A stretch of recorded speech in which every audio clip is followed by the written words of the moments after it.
नमस्कार, मेरा नाम है आलोक सिंह और आप देख रहे हैं लीगल अवेयरनेस से जुड़ा हमारा channel legal Q awareness.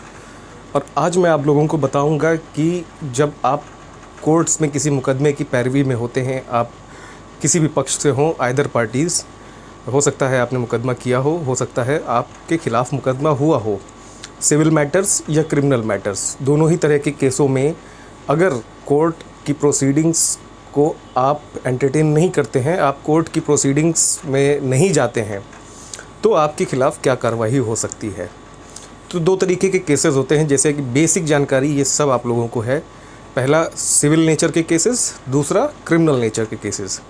Civil nature के केसेस सिविल जज डिसाइड करते हैं, क्रिमिनल नेचर के केसेस जो होते हैं वो मजिस्ट्रेट कोर्ट्स डिसाइड करती हैं और या उनका ट्रायल करती हैं या उनका जुडिशल प्रोसीडिंग्स देखती हैं।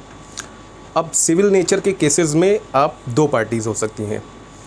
जो मुकदमा करता है इसे पिटिशनर कहा जाता है, वादी मुकदमा कहा जाता है, वादी कहा जाता है। और दूसरी पार्टी जो होती है जिसे अपोजिट पार्टी या डिफेंडेंट हम लोग कहते हैं, जिसे कि प्रतिवादी भी कहा जाता है या विपक्षी भी कहा जाता है। तो ये दोनों पार्टीज़ होती हैं सिविल केसेस में। सिविल केसेस में अगर जो पिटिशनर है, जिसने मुकदमा किया है, जिसने कंप्लेंट फाइल की है, पिटीशन फाइल की है, ये व्यक्ति अगर कोर्ट की प्रोसीडिंग्स में नहीं जाता है, मेरा कहने का मतलब है कि आपने मुकदमा दाखिल किया, मुकदमा दाखिल करने के बाद आप उसकी पैरवी नहीं करते हैं, आप कोर्ट्स नहीं जा रहे हैं या आपका वकील कोर्ट नहीं जा रहा है और कोर्ट इस बात को रेगुलरली ऑब्ज़र्व कर रही है, तो आपका मुकदमा खारिज हो सकता है। खारिज होने को हम लोग कोर्ट की लैंग्वेज में डिसमिस कहते हैं, डिसमिस डिफ़ॉल्ट कहा जाता है। डिसमिस डिफ़ॉल्ट का मतलब हो गया कि जिसने शिकायत की थी, जिसने मुकदमा दाखिल किया था, वो पैरवी नहीं कर रहा है मुकदमे की। तो ऐसी स्थिति में कोर्ट भी जब क्योंकि मुकदमा करने वाला व्यक्ति ही कोर्ट नहीं आ रहा होता है, तो कोर्ट उस मुकदमे को खारिज कर देती है, जिसे कि बाद में आप रिकॉल करवा सकते हैं, रिस्टोर करवा सकते हैं मुकदमे को। इसी तरीके से सिविल मैटर्स में जो अपोजिट पार्टी होती है, अगर वो अपीयर नहीं होती है कोर्ट के बार बार बुलाने पे या उस प्रोसीडिंग्स का सहयोग नहीं कर रही होती है कोर्ट प्रोसीडिंग्स का, तो ऐसे सिचुएशन में court x party order pass कर देती है।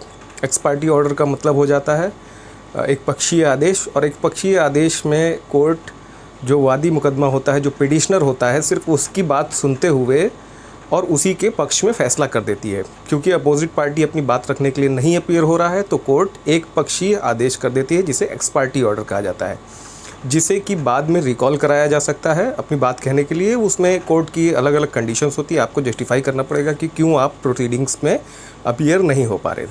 ये तो बात हो गई हमारे सिविल मैटर्स की। इसी तरीके से जब क्रिमिनल मैटर्स होते हैं, तो क्रिमिनल मैटर्स में जो मुकदमा करने वाली पार्टी होती है उसको कंप्लेनेंट कहा जाता है। अगर एफआईआर है तो एफआईआर के केस में उसको इन्फॉर्मेंट कहा जाता है, और जिसके खिलाफ़ मुकदमा होता है उसको एक्यूज्ड कहा जाता है। एक्यूज्ड या फिर आरोपी हिंदी में कहते हैं। अगर आरोपी पक्ष कोर्ट नहीं आता है कोर्ट के बुलाने पर, तो कोर्ट्स क्या करती हैं, उसके खिलाफ़ वारंट इशू कर सकती हैं, उसकी गिरफ्तारी करवा सकती हैं। ऐसी कोई भी स्थिति नहीं होती है कि कोर्ट आपको बुला रही है और कोर्ट आप नहीं जाएंगे तो वो प्रोसीडिंग्स रुक जाएंगी। कोर्ट ना जाना एक जुडिशल प्रोसीडिंग्स का जो है वायलेशन है, और ऐसी स्थिति में कोर्ट आपके ख़िलाफ़ वारंट करती है, आपको कंपेल करती है कोर्ट आने के लिए और जुडिशल प्रोसीडिंग्स में सहयोग करने के लिए। तो वारंट इशू होगा तो पुलिस आपको गिरफ़्तार करके लाएगी, आपको बेल करवानी होगी।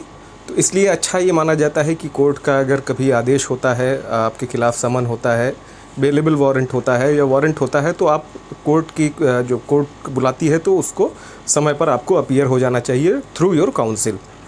इसी तरीके से इन्फॉर्मेंट जो होता है वो अगर अपीयर नहीं होता है, तो यहाँ पर थोड़ा सा टेक्निकल चीज़ है। इन्फॉर्मेंट होता है एफआईआर केस में, वो अगर अपीयर नहीं होता है तो उसको कंपेल बहुत नहीं किया जा सकता है, judicial proceedings as it is रुक जाती हैं, और जब तक वो नहीं आता है तब तक वो मुकदमा डिसमिस भी नहीं होता है, और वो आता है तो उसके अपीयर होने के साथ ही प्रोसीडिंग्स आगे बढ़ती हैं।